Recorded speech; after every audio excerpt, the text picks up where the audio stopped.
Hello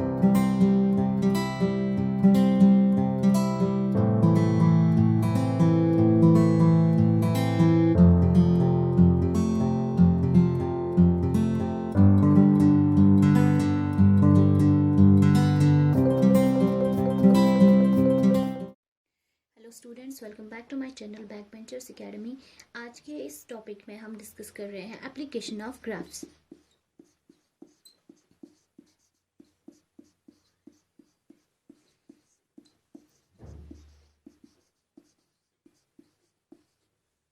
application of graphs हम discuss कर चुके हैं पिछले टॉपिक में कि ग्राफ्स क्या होते हैं, उसकी टाइप्स क्या हैं और कुछ टर्मिनोलॉजी जो हम यूज़ करते हैं ग्राफ थ्योरी में। तो आज बोलेंगे जो ये ग्राफ्स है हम ये पढ़ रहे हैं तो इसकी एप्लीकेशंस क्या है, ठीक है ना। तो अगर हम स्टार्ट कर रहे हैं करेंगे तो हमारी जो इंजीनियरिंग ब्रांच है या कोई भी ब्रांच है उसमें हमारे ग्राफ्स की बहुत ज़्यादा यूज़ है। हर जगह इसका यूज़ करते हैं, चाहे वो सोशल सब्जेक्ट हो, फिजिकल हो, चाहे वो बायोलॉजिकल साइंस हो। हर जगह पे लिंग्विस्टिक में, बाकी एरियाज में हर जगह यूज़ होता है किसका, ग्राफ्स का यूज़ होता है। लेकिन जो हम आज के इस टॉपिक में डिस्कस करेंगे वो हमारी 4 एप्लीकेशंस हैं। 4 एक ऐसी एप्लीकेशंस ग्राफ्स की हैं जो हम कॉमनली यूज़ करते हैं और जो बहुत ही ज़्यादा फेमस है in case of graph theory subject में, ठीक है ना। तो सबसे पहले जो हम स्टार्ट करेंगे, पहली प्रॉब्लम वो है हमारी कॉन्गेसबर्ग ब्रिज प्रॉब्लम।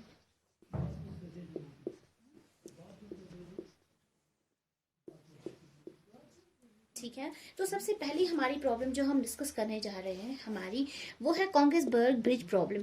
इस प्रॉब्लम में एक्चुअली क्या था, हमारा कॉन्गेसबर्ग जो था, ये ब्रिज प्रॉब्लम एक ऐसी प्रॉब्लम है जो ग्राफ थ्योरी में बहुत ही ज़्यादा फेमस प्रॉब्लम है।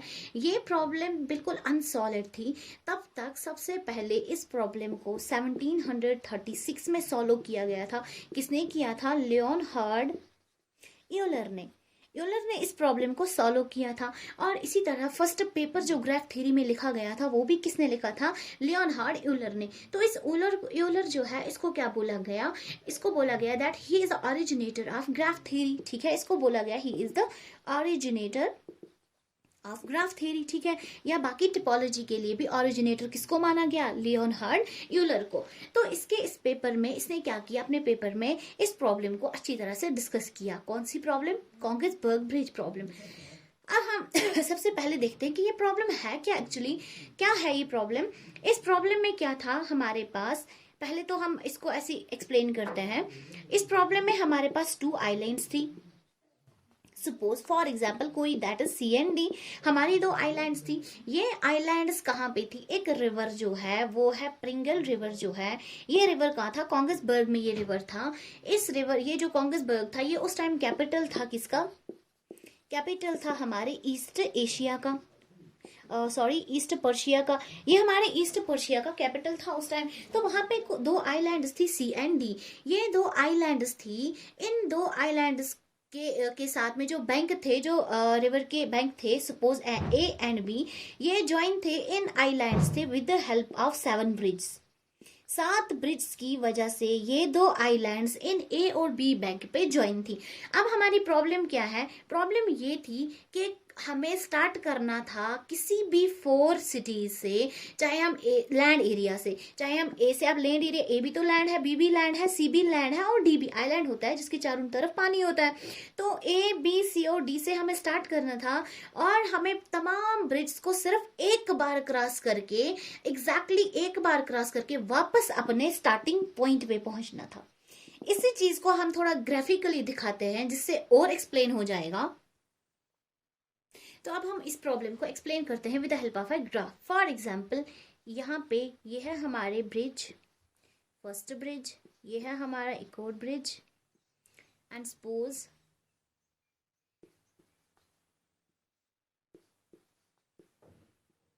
ये हमारे 7 ब्रिज से ज्वाइन करना है हमारा ये एरिया। तो मान लीजिए ये हमारा ऐसे हो गया ज्वाइन इस ब्रिज के साथ। ये आ गया हमारा एक और ब्रिज, ये आ गया हमारा एक और ब्रिज, और यहाँ पे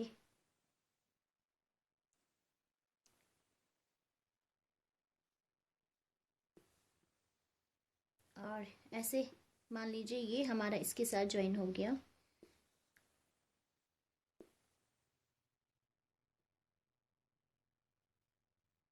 ठीक है, तो ये हमारी अब थोड़ा रफली मैंने ड्रॉ किया है डायग्राम। तो आप मान लीजिए ये हमारा बैंक ए है और ये हमारा बैंक बी है, ये आइलैंड हमारी सी है एंड डी। तो मैंने पहले ही बता चुकी थी कि आइलैंड्स हमारी दो हैं। सपोज मैंने रिप्रेजेंट किया उसको सी एंड डी से, और मैंने दो बैंक जो है रिवर के वो मैंने दिखा दिए हैं यहाँ पे ए और बी से। तो यहाँ हमारे पास 7 ब्रिज हैं, दैट्स 1 2 3 4 5 6, 1 2 3 4 5 6 एंड 7 ब्रिज। तो ये 7 ब्रिज का अब हमारी प्रॉब्लम क्या है, हम अगर सपोज ए पॉइंट से स्टार्ट कर रहे हैं तो हमें एग्जैक्टली हर एक ब्रिज को एक बार क्रॉस करके हमें वापस से पहुंचना है अपने ही पॉइंट पे जहां से हमने स्टार्ट किया था। तो ये प्रॉब्लम बहुत ही मुश्किल थी एक्सप्लेन करने के लिए। तो जो कॉन्गसबर्ग था उसने क्या किया, इस प्रॉब्लम को ये जो प्रॉब्लम है इसको क्या किया, ग्राफ से रिप्रेजेंट किया सपोज। तो चलिए इसको हम ट्राई करते हैं ग्राफ से रिप्रेजेंट करने की। तो सपोज ये हमारा पॉइंट्स 4 पॉइंट्स हैं, मान लीजिए सी, एंड ये हमारी दो आइलैंड है सी एंड डी। इन पॉइंट्स को हमने क्या कर दिया in terms of graph join. यहाँ हमने एक और एज बना दी और यहाँ पे हमने इनको ज्वाइन कर दिया ब्रिड्ज के साथ। ठीक है, तो यहाँ पे 1 2 3 4 5 6 एंड 7, मतलब जिनको मैं लाइन मार रही हूँ 2 3 4 5 6 एंड 7, जो इसकी एजेस हैं इनको मैंने यहाँ पे रिप्रेजेंट किया। Suppose these edges they are called as the bridge. ये ब्रिड्ज है और ए बी ये जो वर्टेक्स है इसकी 4 vertex, and these are the land portions, जो हमारे पास लैंड एरिया था। ठीक है, तो इसको हमने एक्सप्लेन कर दिया with the help of a graph. तो इस ग्राफ को अंडरस्टैंड करने के लिए जब इन्होंने ग्राफ से एक्सप्लेन किया तो वहां जाके हमारी समझ में एक बात आई कि ये जो प्रॉब्लम है ये प्रॉब्लम हम बिल्कुल भी सॉल्व नहीं कर सकते हैं, ये प्रॉब्लम सॉल्व नहीं हो सकती है। ये केस सेम वो केस है कि आप एक पेंसिल को उठाओ, एक पेंसिल को उठा लो और 7 लाइनें बना दो एग्जैक्टली एक बार, लेकिन अपनी पेंसिल की निब ऊपर नहीं आनी चाहिए। सपोज हमने गोल बना देना है और मैं आपको बोलूंगी कि यहाँ पे क्या है, यहाँ पे एक गोल बना दो, पेंसिल की निब यहाँ से ऊपर नहीं उठना चाहिए, सीधा ऐसे गोल बनाओगे तो that is somehow to some extent that is impossible. तो ये प्रॉब्लम्स हम सॉल्व नहीं कर सकते। ये हमें किसने दिखाया था, ये हमें इसी ग्राफिक्स की वजह से समझ आया था। ये थी हमारी इसकी पहली एप्लीकेशन। अब चलते हैं हम दूसरी एप्लीकेशन की तरफ। अब जो सेकेंड फेमस एप्लीकेशन इसकी थी दैट थी यूटिलिटी प्रॉब्लम।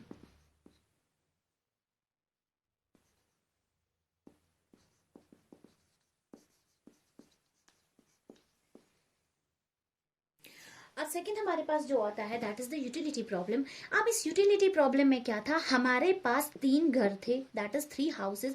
सपोज हम रिप्रेजेंट करते हैं H1 H2 एंड H3 से। ठीक है, इन तमाम मकानों को हमने कनेक्शंस दे दिए हैं 3 यूटिलिटीज के। ठीक है, 3 यूटिलिटीज के। अब जो ये 3 यूटिलिटीज है इनमें से एक है पानी का कनेक्शन हमने प्रोवाइड किया है, दूसरा हमने हर घर को गैस प्रोवाइड किया है, एंड तीसरा हमने हर घर को इलेक्ट्रिसिटी प्रोवाइड की है। तो पानी को रिप्रेजेंट करेंगे हम W से वाटर, गैस को G से एंड इलेक्ट्रिसिटी को सपोज E से हम रिप्रेजेंट करेंगे। अब हमारी प्रॉब्लम क्या है, सपोज प्रॉब्लम है कि ये 3 घरों को ये 3 यूटिलिटीज प्रोवाइड करनी है, लेकिन कोई भी यूटिलिटी क्रॉस ओवर नहीं करनी चाहिए। तो क्या पॉसिबल है ये कनेक्शन? तो ऐसे कैसे बताएंगे हम हवा में कि हाँ ये पॉसिबल है नहीं पॉसिबल है? इसके लिए कोई लॉजिक होना चाहिए, कोई मैथमेटिकल प्रूफ होना चाहिए ना। तो पहले हम इसको ड्रॉ कर देते हैं सिंपल, इस प्रॉब्लम को। H1 एंड सपोज ये है हमारे पास हाउस 2 एंड ये है हाउस 3। H1 H2 H3 हमने 3 हाउसेस बनाए हैं। ये है वाटर यूटिलिटी और ये है हमारा गैस का कनेक्शन, ये है हमारा इलेक्ट्रिसिटी का। वाटर भी हमें तीनों घरों को देना है। H1 को दे दिया हमने, H2 को हमने दे दिया, और यही वाटर का कनेक्शन जाके H3 को देना है। यही गैस का कनेक्शन हमारा तीनों घरों को जाएगा, हमारे H1 को जाएगा, हमारे H2 को जाएगा, H3 को। सेम इलेक्ट्रिसिटी का कनेक्शन भी तीनों को जाएगा, H1 को जाएगा, H2 को जाएगा, H3 को जाएगा। ठीक है, तो यहाँ पे हर, इनको तो हम एड्स बोलते हैं, हर एक वर्टेक्स की 3 एड्स होंगे। अब हमारा क्वेश्चन ये है कि ये यूटिलिटी तीनों को पहुंचने चाहिए, लेकिन क्या पॉसिबल है? ये क्रॉस ओवर नहीं होना चाहिए, क्या ऐसा पॉसिबल है? तो ऐसा पॉसिबल होने के लिए ग्राफ बनाया गया। तो ग्राफ से पूरा अंडरस्टैंड हो गया। तो चलिए पहले हम भी ग्राफ बना के देखते हैं कि क्या ऐसा पॉसिबल है।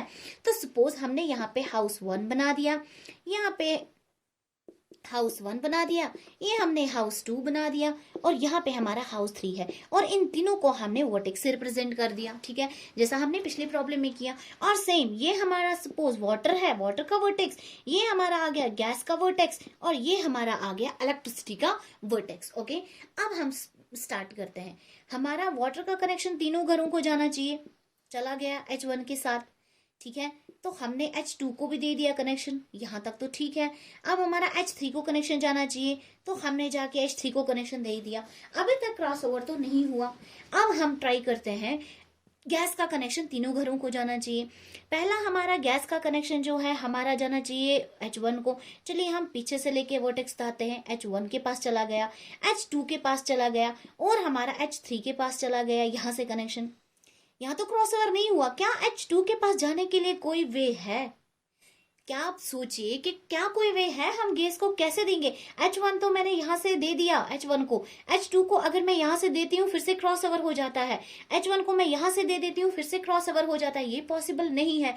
तो अगर मैं अब इलेक्ट्रिसिटी का कनेक्शन देती हूँ, H3 को तो मैंने दे दिया, वेल एंड गुड, अब मुझे H2 को भी इसका कनेक्शन पहुंचाना है, और मुझे H1 को भी इसका कनेक्शन पहुंचाना है। तो मैं H3 को कनेक्शन तो दे दिया, अब मैं जाके H2 को इसका कनेक्शन दे दूंगी।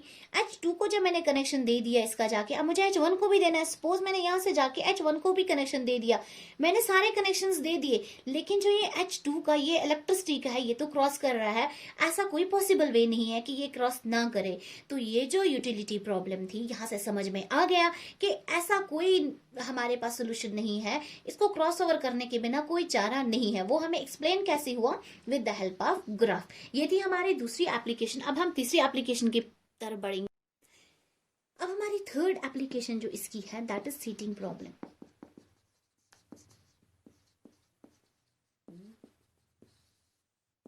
अब है हमारे पास थर्ड प्रॉब्लम जो इसकी है, that is the seating problem. अब देखते हैं इसकी सीटिंग प्रॉब्लम जो है ये क्या है। अब यहाँ पे इस प्रॉब्लम में हमारे पास 9 मेंबर्स हैं, 9 बंदे जो हैं वो मिल रहे हैं किसी लंच पार्टी के लिए।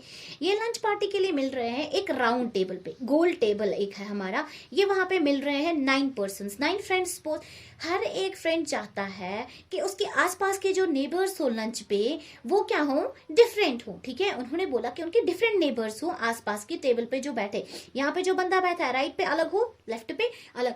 तो ऐसे अरेंजमेंट को करने के लिए कितने डेज लग जाएंगे, कितना टाइम लग जाएगा? तो उस चीज को हम ग्राफ की हेल्प से कर सकते हैं रिप्रेजेंट। तो सपोज सबसे पहले हम इस प्रॉब्लम को ग्राफिकली बना देते हैं कि ये प्रॉब्लम है क्या। पहले ही हम इसको, इसमें हमारे पास बंदे कितने हैं, 9 बंदे हैं। एक वर्टेक्स आ गई हमारे पास 1, आ गया हमारे पास 2, आ गया हमारे पास 3 बंदे, दैट इज 4, 5, 6, 7, 8 एंड 9। ये हमारे पास 1, 2, 3, 4, 5, 6, 7, 8 एंड 9।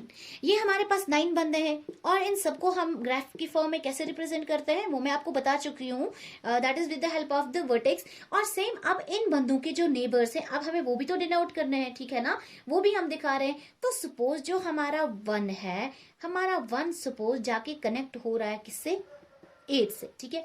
और यही हमारा 1 जाके कनेक्ट हो रहा है 3 से, ठीक है। अब सेकंड हम जाते हैं किस पे, 2 पे। हमारा जो 2 है ये जाके कनेक्ट हो रहा है किसके साथ, 7 के साथ।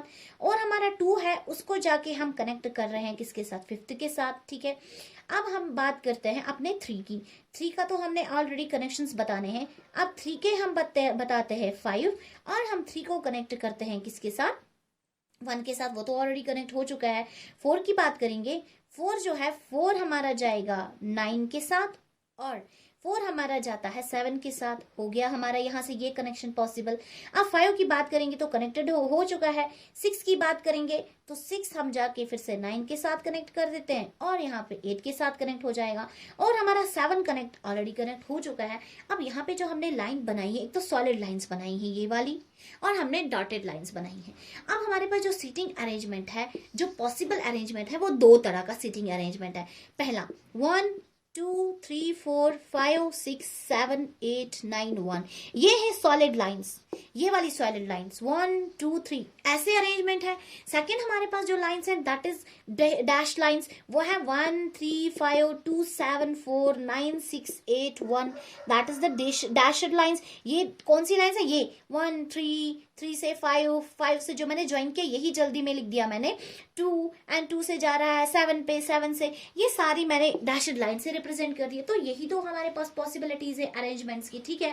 तो जो हमारी पॉसिबिलिटीज हैं, अब दो अरेंजमेंट की और पॉसिबिलिटीज हैं, हम कैसे अरेंज कर सकते हैं। ये देखिए यहाँ से 1 से 5 तक अरेंज कर सकते हैं, जा सकता है ना 1 से 5 तक।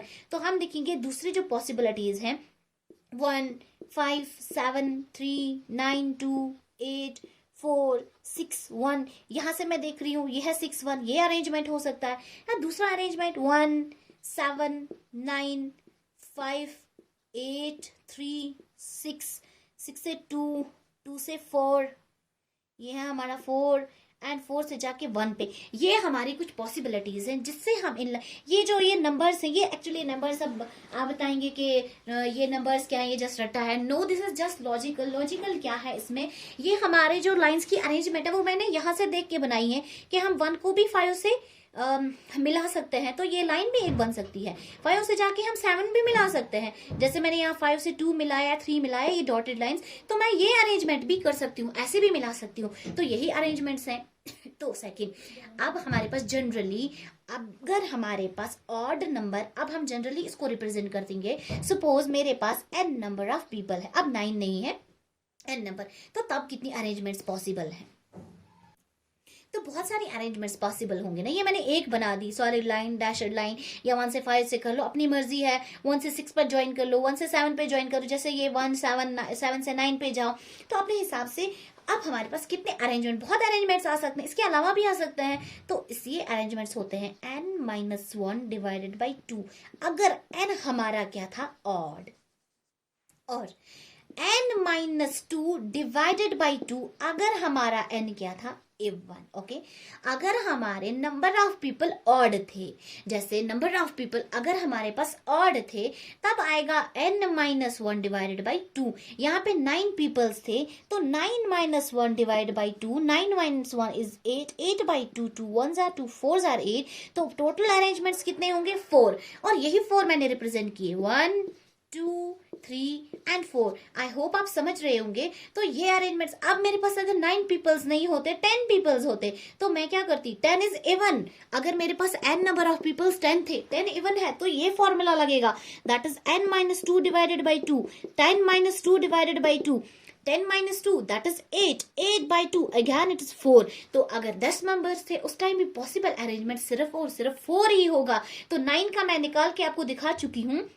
एक तो मैंने सॉलिड लाइन से इसका अरेंजमेंट बता दिया, डॉटेड लाइन से बता दिया, और दूसरे 2 अरेंजमेंट्स भी बता दिए। वो मैं इसलिए नहीं ड्रॉ कर पाई क्योंकि मेरा जो ये सर्कल है ये छोटा है, मिंगल हो जाएगा, तो वैसे कंफ्यूजन हो जाएगी। आप अलग से ये सर्कल बना के ऐसे 1 से 5 तक ज्वाइन कर सकते हो, 5 से 7, 7 से 3। तो हर एक बंदे के नेबर्स डिफरेंट है। ये 5 के 2 नेबर्स हैं, 4 6 डिफरेंट। यहाँ 8 के नेबर्स हैं, 6 and 8 they are totally different. जैसे 3 के नेबर्स है, 1 and 5 they are totally different. तो हर एक बंदे के 2 डिफरेंट है, डिफरेंट बंदे साइड में डिफरेंट फ्रेंड्स हैं। तो ये हमारा आ गया topic, that is the application. I hope आपको आज का टॉपिक अंडरस्टैंड हो गया होगा। मिलते हैं अब हम अगले सेशन में।